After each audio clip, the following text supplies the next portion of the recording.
I would just make a couple of observations. Earlier, one of my colleagues on the other side of the aisle, I don't recall who, said that there's not enough time in the day. It might have been Gentlelady from Pennsylvania, I'm not sure. That not enough time in the day for Congress to weigh in effectively on each and every regulation.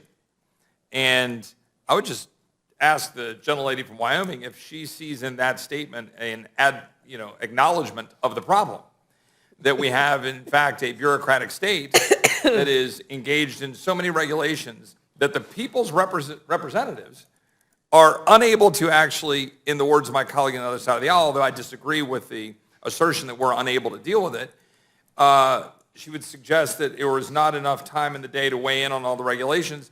Isn't that an admission that there's so many regulations going on by the bureaucratic, unelected administrative state, that that's a problem, and that reclaiming that power back into the people's house and the Article I Congress is actually paramount?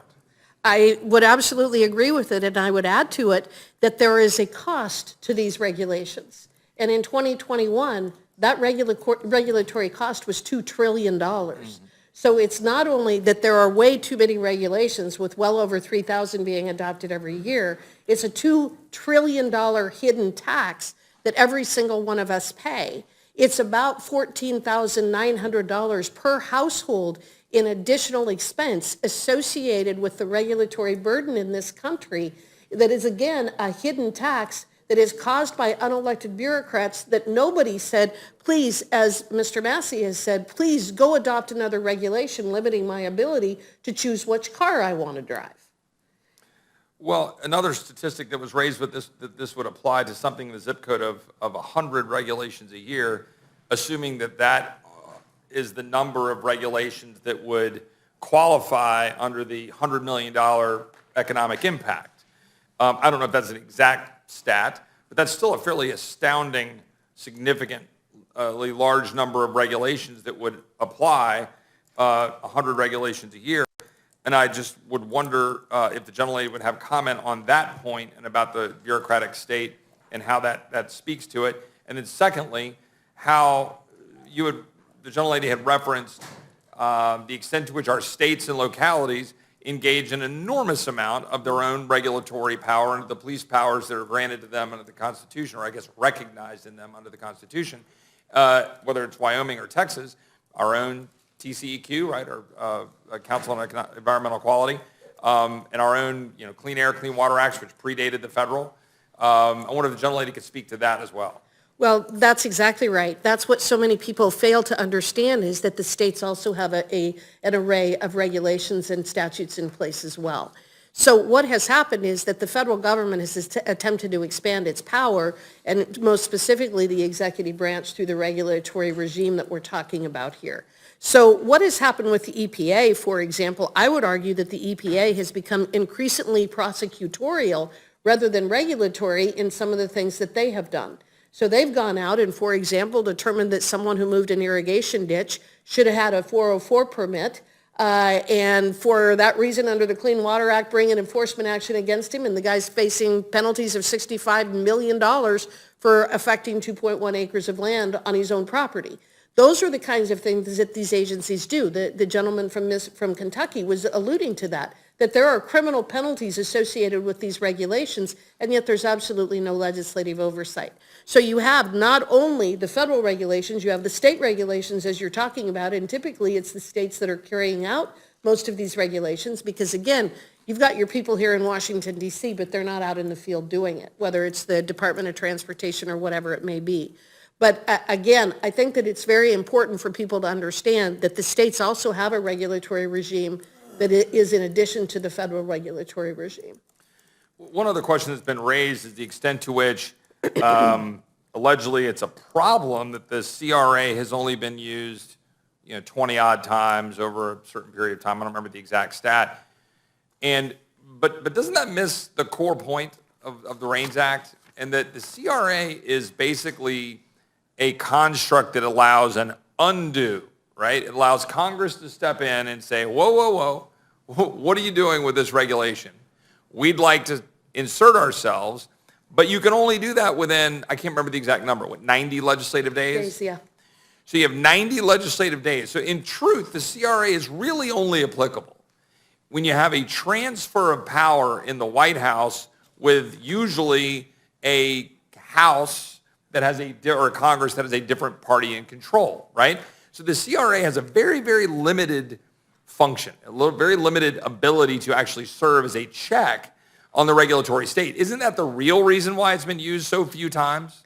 Well, it's been used so few times, but it's been successful so few times. And again, the example being that it is that the current House is controlled by Republicans, the Senate is controlled by Democrats, yet even during the 118th Congress, I identified 3 different circumstances where there was bicameral support to overturn 3 different regulations issued by this administration, and the president vetoed every one of them. So the CRA cannot work when you've got a president who's passing the regulations, even when his own party may be opposed to the regulations that he's attempting to pass.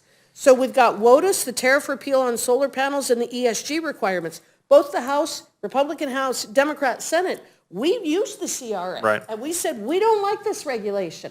That's the way Article 1, Section 1 is supposed to work. Yet even under that circumstance, the president, because these regulations are so often political, not for the purpose for which they are put forth, they are political statements, you can't even get a CRA through. And notable, right, that the CRA was in fact used and then signed by the president with respect to a issue involving the District of Columbia, because not as directly political, because I can punt that to D.C. But here, the president's standing in the way, in the will of Congress, which I think undermines, by the way, the whole presentment question, right? The whole Chadha issue. Because the fact is, with the REINS Act, it actually reverses that.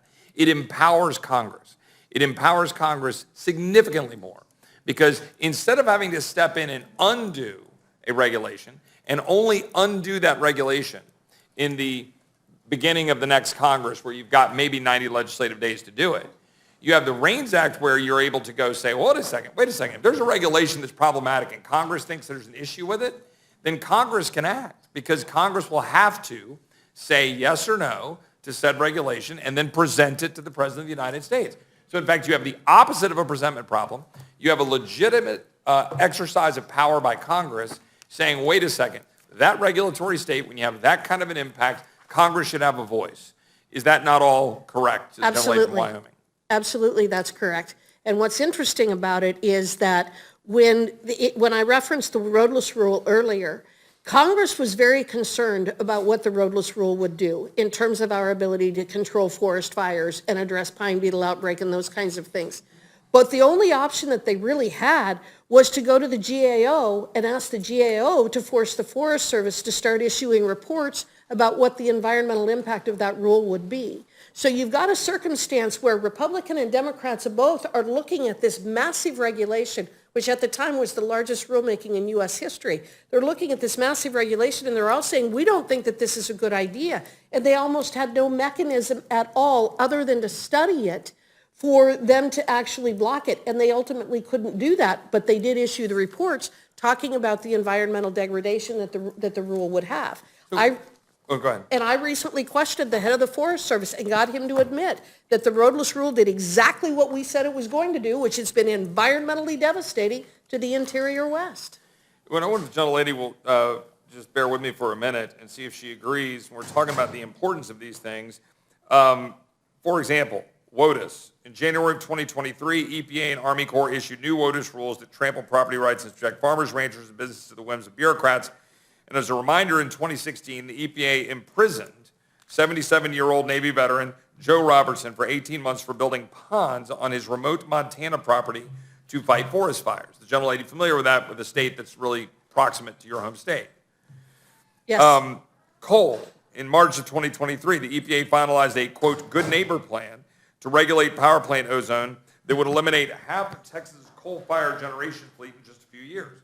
Meanwhile, this summer in Texas, we will see more demand for electricity than can be met with our dispatchable generation capacity alone. Yet this is done by administrative fiat, not by anybody elected, not by anybody checking that. It's being done by administrative bureaucrats. EPA proposed rules that would force 2/3 of the new vehicles sold in the United States to be electric by 2032.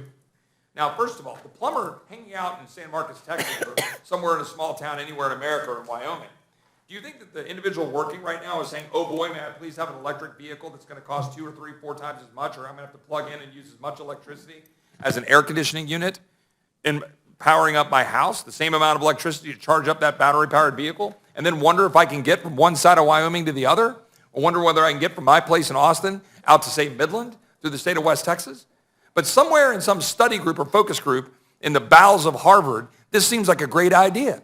But we've got a bunch of bureaucrats from the bowels of Harvard or wherever they're from, sitting over in administrative agencies, deciding what that plumber in Texas or what that individual in Wyoming gets to do. How about the fact that the EPA proposed a rule to force power plants to cut their emissions by an unachievable 90% between 2035 and 2040 or otherwise shut down. The EIA estimates that the Inflation Reduction Act, so-called, could make wind and solar account for nearly 60% of U.S. electricity generation by 2050. Wind and solar make up just 12% of U.S. generation. Those are related because despite that being legislation that was passed last August, you have the EPA proposing rules that, when joined with it, cripple. I just want to be very clear to every American out there. Cripples your ability to have a reliable grid or one that you can afford. How about loans? Biden's $500 billion student loan bailout is forcing a veteran to subsidize his neighbor's master's degree despite actually sacrificing for the United States. Right now, we got almost $500 billion by executive fiat, which the Speaker of the House of Representatives, Nancy Pelosi, acknowledged the president did not have the power to do. And yet here we sit saying, shouldn't Congress have the, not just the power, but the duty to check a regulation like that sent to us from the other end of Pennsylvania Avenue, or better stated, from the alphabet soup of agencies between here and there? How about the ATF's pistol brace rule that just went into effect last week? Millions of Americans sitting out there today are felons for buying a constitutionally protected product and having a plastic attachment attached to it. That's the truth. They are punishable up to 10 years in prison and thousands of dollars of fines because they have a product that was legal when they bought it, attached to a constitutionally protected weapon, and they are now going to be subject to possibly being a felon. How? Did Congress vote on that?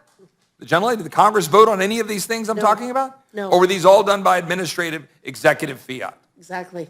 All done by administrative agencies. How about vaccines? The CMS vaccine mandate rule continues to force 10.4 million healthcare workers in this country to take a needle in their arm or lose their job. Remember OSHA? Remember the administration tried to implement an OSHA rule to force 84 million Americans to take a vaccine? Thankfully, the court struck it down. But where was Congress?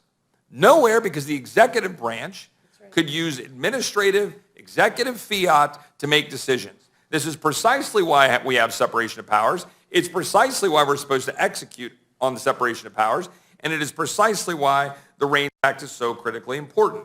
I assume the gentlelady would agree. Yes, I do.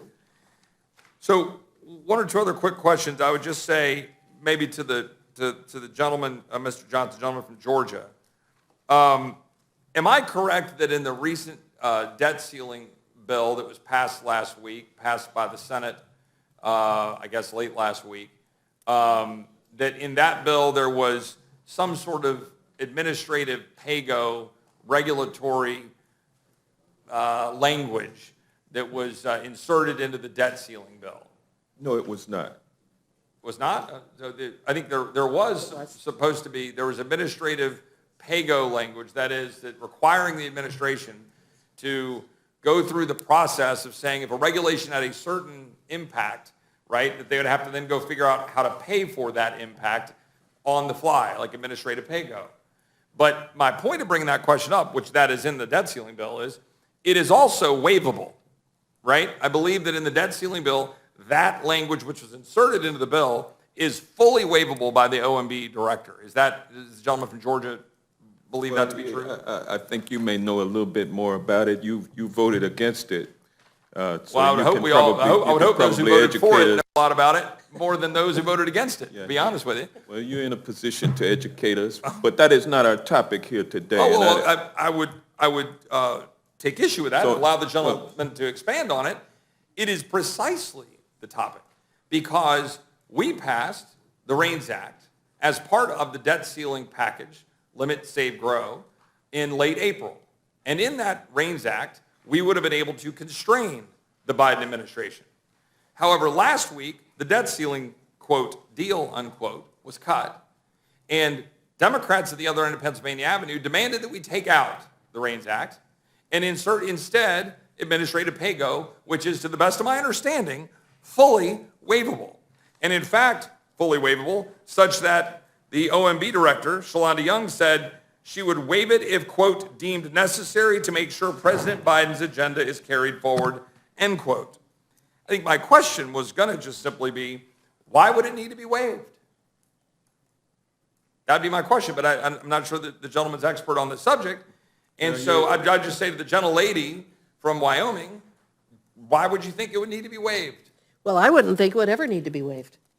But Right. they're going to waive it because they're going to continue with an agenda that is crushing the economy and crushing our middle class and violating our Constitution. Which is precisely the reason why we included the REINS Act in the debt ceiling bill to start with, because we knew full well the administration would, of course, waive any kind of provision that is waivable. By her own admission, she said that she would waive it. Thus is the state of things in the swamp. The swamp often wins when presented with a choice. The swamp is going to choose the thing that's going to continue to perpetuate the swamp. So therein lies the problem with that particular question. The second question is the student loan payoffs.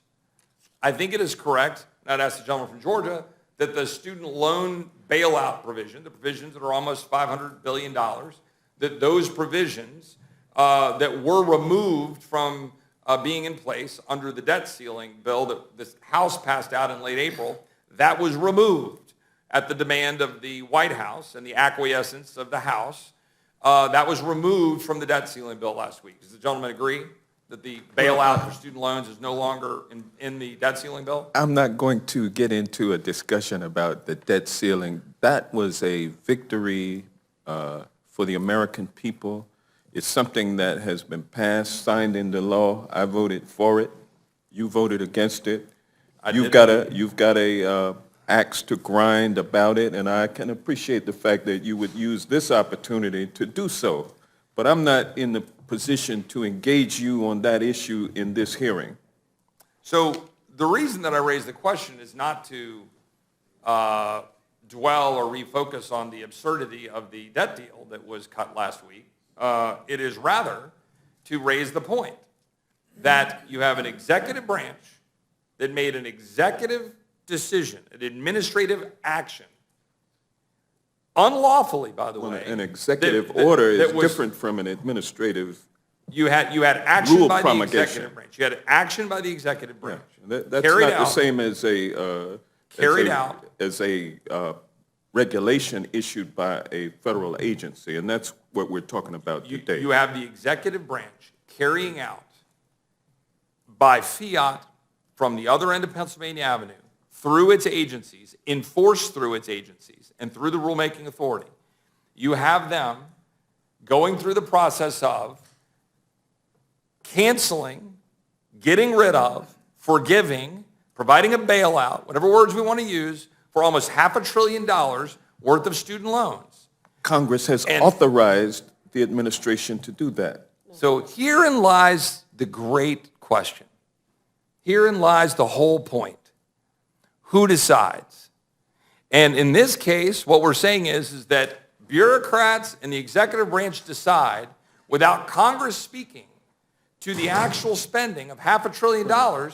And when we did speak to it, we pull it out, it's not there, and here we sit. And all we're trying to say is, in this bill, in the REINS Act, which should have been passed last week in the debt ceiling bill, along with the student loan cancellation repeal, but neither were. And so now what we're saying is, can we at least protect against future abuse by the executive branch to say, hey, let's pass this bill, a bill which we all firmly expect not to pass the Senate, by the way, so it therefore becomes a messaging bill rather than using the debt ceiling to actually get it done, side note. But Cannot we just pass this piece of legislation to say to the executive branch, hey, maybe you should have to come to Congress before you act, before you go blow $500 billion in direct unfairness to the 87% of Americans who do not have student loans, or those who never took out student loans. The gentlelady from Wyoming agree with that point.